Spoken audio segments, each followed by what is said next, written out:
Bonjour à toutes et à tous et bienvenue pour une nouvelle critique et aujourd'hui il sera question d'un des gros films de ce début d'année et on va parler de Alita Battle Angel qui est une adaptation d'un manga appelé Goom ou Gamu, littéralement rêve d'une arme, qui est un manga de Yukito Kishiro, prépublié en 1990 et 1995. Donc, malheureusement, je ne connais absolument pas ce manga, donc je ne sais pas s'il est fidèle à 100%. Je sais qu'il y a quelques erreurs grâce, entre autres, à quelques résumés que j'ai trouvés sur Wikipédia, entre autres, que je vais vous souligner qu'il y a des points qui n'existent pas dans le film, qui ont été modifiés.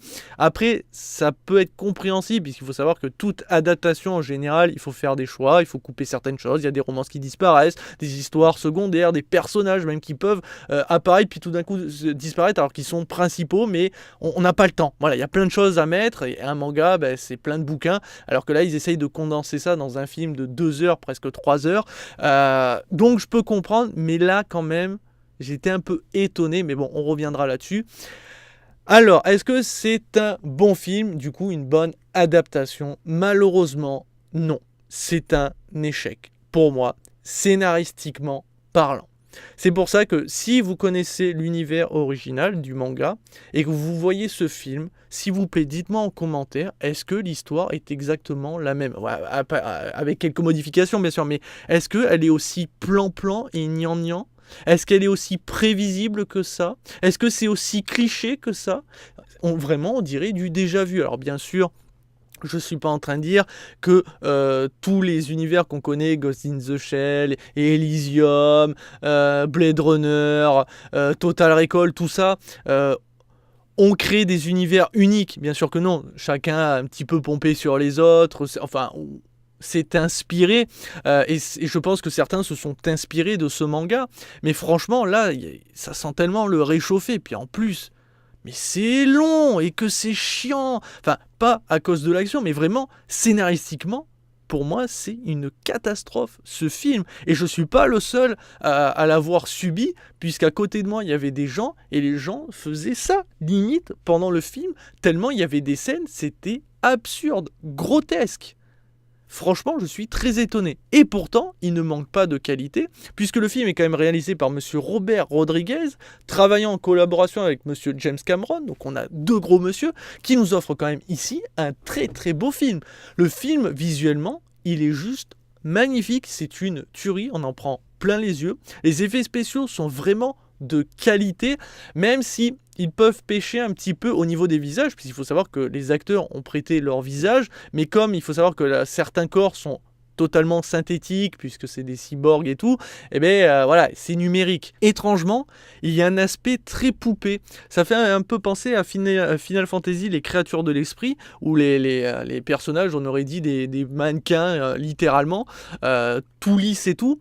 Et je vous avoue que ça peut être un peu perturbant au départ, surtout quand tu vois des corps totalement numériques, avec simplement le visage de l'acteur, mais au fur et à mesure du temps, l'œil s'y adapte un petit peu, et même d'ailleurs dans la bande-annonce, là où on a vu les énormes yeux de Alita, je vous rassure, ils sont pas aussi gros. Ils passent vraiment très bien, on s'adapte, même s'ils sont globuleux, voilà. Mais il faut savoir que les visages font un petit peu trop numériques, je trouve par moment. Maintenant, franchement, les effets spéciaux sont de qualité, au niveau des combats, les chorégraphies sont juste géniales, alors qu'en plus, on suit surtout un personnage assez chétif, et pourtant, ça ne manque pas de punch.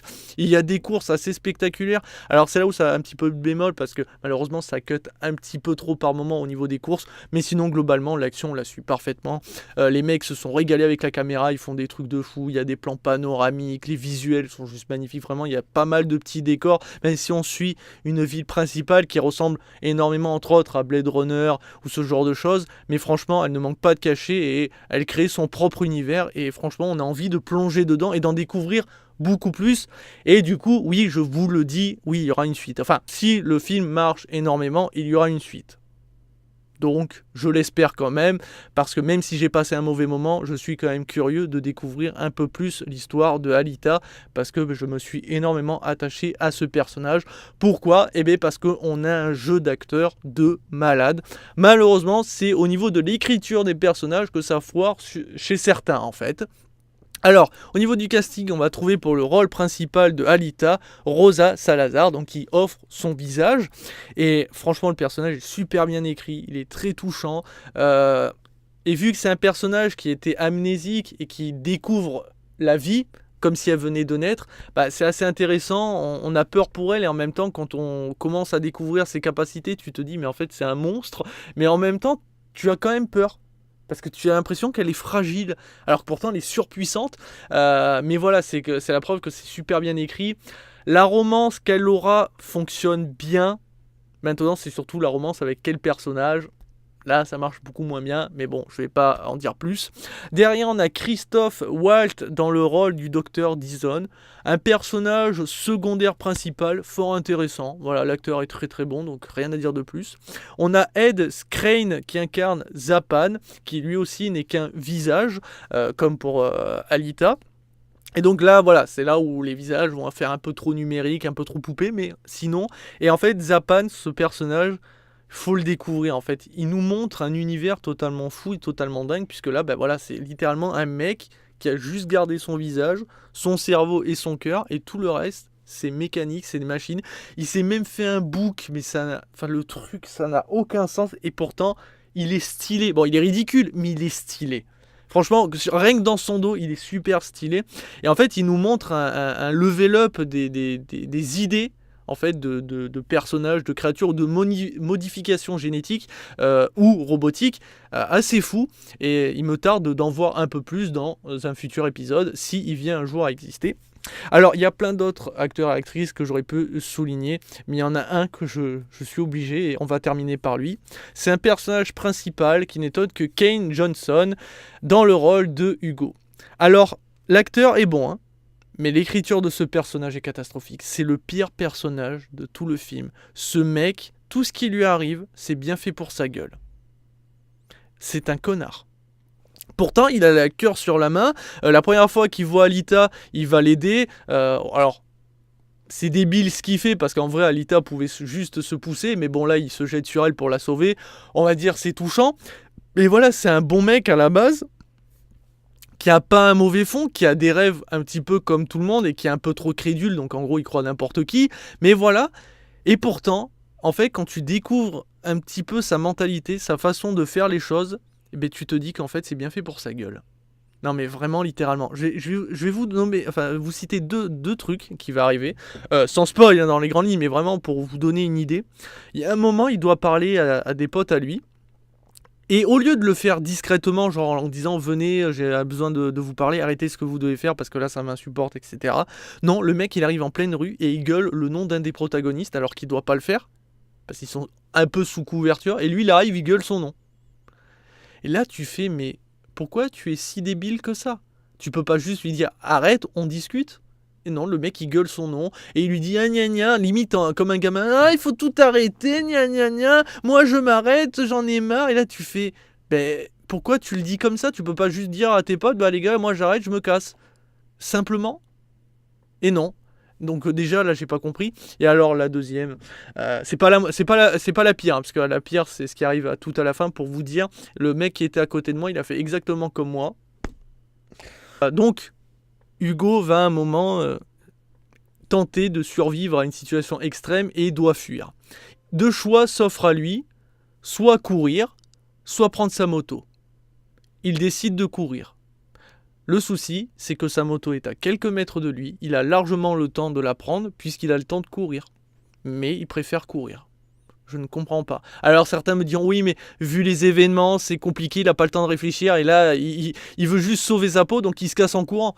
Ouais mais non, il y a un moment tu as un peu de lucidité là. Le mec il n'est pas lucide, il est juste stupide. Et vous allez voir qu'en fait ce personnage est vraiment, il est stupide. Le mec ne réfléchit pas. Et en fait, il n'y a qu'au dernier moment, quand c'est, on va dire, dans le côté extrême où que tout va basculer, que là, il réalise que, ah merde, on est peut-être dans la merde. Ah, il fallait réfléchir un petit peu plus tôt, Coco. Il y a un moment, il faut arrêter d'être débile. Enfin bon, ce personnage m'a sorti par les yeux, je le trouve insupportable. Et c'est dommage parce que l'acteur est bon, hein, mais c'est l'écriture du personnage. Maintenant, ça, c'est moi qui le pense. Peut-être que vous l'apprécierez. je ne sais pas. Enfin bon, voilà qui conclut pour le casting. Il y a vraiment de très très bons rôles. Vous allez voir, il y a des personnages assez touchants. Ou au contraire, totalement barrés au niveau du look et tout. Malheureusement, il y a un autre personnage, alors je n'ai pas cherché l'acteur, qui incarne une arme en fait, un peu une arme ultime si on peut dire pour les méchants. Et en fait, le problème c'est que on le voit une fois, deux fois, trois fois. Déjà la première fois c'était trop. Ce personnage, tu sais qu'il sert à rien, et pourtant ils nous le remettent trois fois. C'est trop. Enfin, il y a des trucs comme ça, ils vont dans l'excès.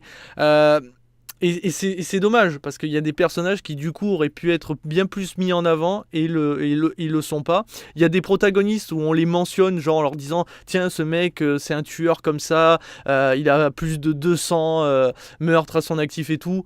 Et tu fais mais pourquoi tu nous racontes ça quoi? Ça sert strictement à rien. Ils sont pas plus badass pour autant, on s'en branle. Voilà. C'est con, hein, c'est que il suffisait de couper certains dialogues inutiles pour mettre en avant des dialogues plus intéressants ou des personnages plus intéressants qu'on n'a pas vu beaucoup et ça aurait été largement plus intéressant pour tout le monde. Mais bon. Alors au niveau de l'histoire, donc il faut savoir que dans le manga, à la base, l'humanité, enfin la Terre, a subi un impact d'une météorite qui a quasiment décimé toute l'humanité. Sauf que dans le film, ce n'est plus une météorite, c'est une simple guerre. Alors une simple guerre qui a quand même plus ou moins anéanti l'humanité. Mais c'est une guerre. Pourquoi ils ont changé ça ? Je n'ai pas compris. Maintenant, ça va avoir une incidence sur toute l'histoire. Je pense que ça a modifié pas mal de choses, mais je ne peux pas vous dire en quoi, puisque je ne connais pas le manga. Donc n'hésitez pas à me dire en commentaire ce que ça a modifié énormément de choses ou pas. Mais voilà, il y a déjà juste ce début, ça change. Alors qu'on pouvait totalement garder la météorite. Je veux dire, vu les effets spéciaux de qualité, ils pouvaient largement nous montrer une météorite percuter la planète, et puis voilà, ça aurait été classe. Et puis derrière, on nous dit 600 ans ou 700 ans plus tard, voilà l'histoire. Eh ben non. Ben non. Après donc en fait il faut savoir donc à cause de ce cataclysme, donc dans le manga la météorite, là ici dans le film ça sera la guerre, l'humanité s'est divisée en deux parties, enfin en plusieurs parties. Il y aura la ville de Zalem qui est suspendue en l'air, alors elle est immobile, hein, elle est en stationnaire, mais voilà, donc c'est on va dire la ville des riches, ce qui fait un peu penser à Elysium entre autres, voilà. Et derrière, nous avons un peu les pauvres, la terre, voilà, la terre, où pour tenter de survivre, il n'y a que la violence qui fonctionne. Tout est que violence, même les sports sont violents, les gens s'entretuent et tout. Et il faut savoir qu'en plus, la ville de Zalem envoie des déchets régulièrement, donc leurs déchets qu'ils produisent, et les envoie directement sur Terre, parce que pour eux, c'est leur poubelle. En gros, la Terre, c'est une poubelle maintenant, et Zalem, c'est la ville. Enfin, c'est les riches, c'est les puissants, c'est ceux qui méritent de vivre, et eux en bas, c'est ceux qui méritent de crever. Et du coup...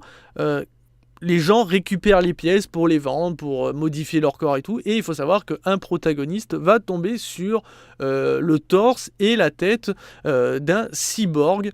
Et il va tenter de lui réinsuffler la vie. Et en réussissant ainsi, il va découvrir que ce cyborg a malheureusement perdu la mémoire. C'est une jeune fille qui cache de lourds secrets, un lourd pouvoir, qu'on va découvrir au fur et à mesure du temps, il y aura quand même des réponses.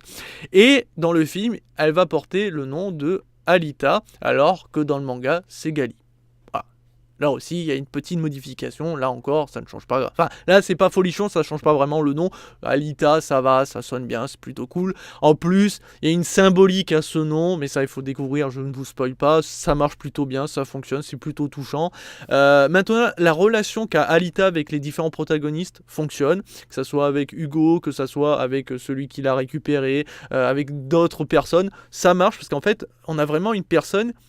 c'est comme si c'était un enfant qui venait de naître. Donc elle découvre pour la première fois le moyen de marcher, quand elle va manger son premier fruit, enfin sa première nourriture, du chocolat, jouer avec des gens, découvrir des métiers et tout. En fait vraiment on découvre une enfant qui découvre la vie.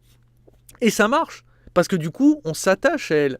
Et même si au fur et à mesure du temps tu sens qu'elle est extrêmement puissante, eh bien, tu as peur pour elle, tu as envie de la protéger.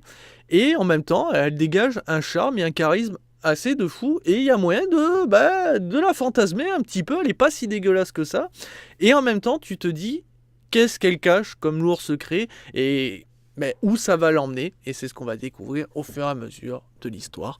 Et voilà donc le gros point négatif de cette critique, c'est l'histoire qui ne tient pas du tout la route. Il y a plein de choses qui sont pas intéressantes et qui sont exploitées jusqu'à la moelle, comme un gros méchant, donc l'arme ultime, qui est exploité 3 fois, ça ne sert à rien.